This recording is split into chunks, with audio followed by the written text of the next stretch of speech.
far beyond U.S. borders. Let's come back within U.S. borders here. Do you see something fundamental changing in the political debate here about trade? I'm afraid that I don't see something changing yet.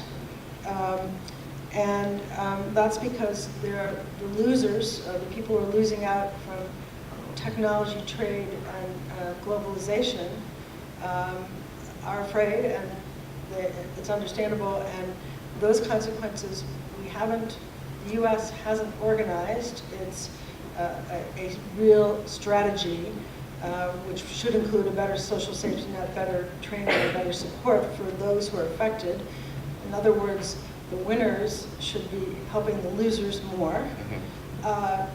And that is, I think, going to come in the future. That discussion is going to come because we know how to do it. It can be done. There's a lot of work that's been done about how to help workers make transitions, and that will be front and center for trading partners, for countries that are really committed to trade, to have that aspect dealt with.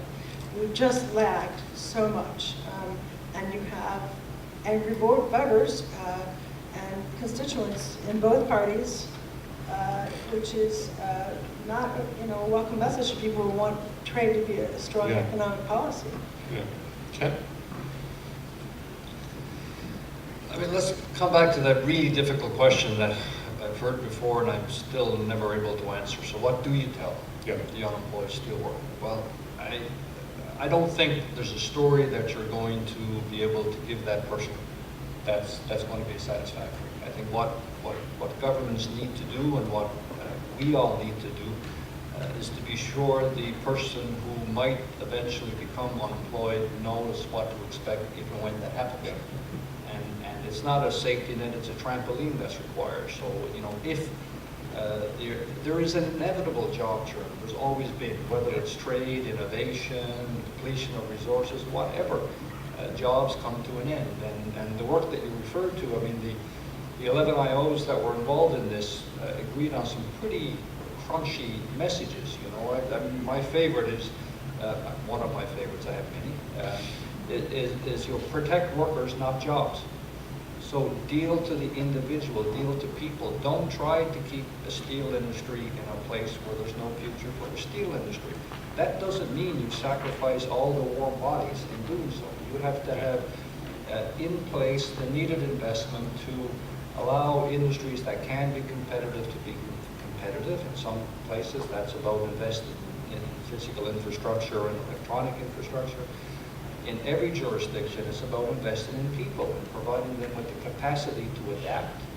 And we can talk about skills and education and all of these things for a very long time, but having in place sort of natural stabilizers before they're needed, I think is the answer, the only answer that would be convincing for your steelworker.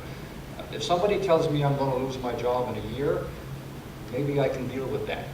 If you want to talk to me after I've lost my job, I don't think I'm going to want to talk to you, Shawn. Yeah.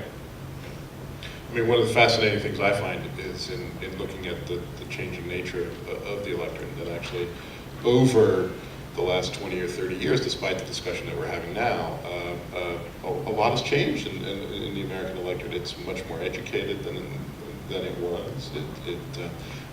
It has done a lot of the skilling up that business talk about. It's something like, I think it was 70% of high school graduates this year will head off to some kind of tertiary education, which I think is a remarkable figure in the U.S. And compares pretty well, I would have thought, in terms of the OECD. The problem, of course, is that not everyone sticks with school, and there's all sorts of different things that are there.